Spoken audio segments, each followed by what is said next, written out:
Azoula adds quick controls to control Zigbee devices. You can view the list of quick controls in Smart. Let's click to add a new quick control. Add action. You can see devices, zones, and scenes. Let's try devices. Select a light. You can turn the light on off, set or adjust the brightness, color, and color temperature. Let's look at zones. You can set the fixtures for the whole area. Turn lights on and off, set or adjust brightness, color, and color temperature. Set the color like green. Name it green. Let's add another quick control. Set the lights in my house to red. Look at the effect. Click to call green. You can see all the lights change to green. Click to call red. All lights will be red. Same effect as scenes, but easier to set up.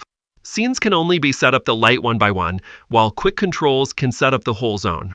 Quick controls can also animate lights. Let's add an action. You can select scenes or devices or zones. Here we click on a saved scene, like all on. Set the delay time maybe 1 second. Add another scene and set the delay. Select different scenes so that the lighting will change. We will add all off, movie time, and happy time to this quick control. Don't forget to set the delay time. When you are done, click repeat count. You can set the number of times or just check keep repeating. Let's name this quick control colorful. Look at the effect. You can see that the lights are constantly changing and calling the scene in a loop. Like the colorful lights, you can also customize the effect to make it even more exciting.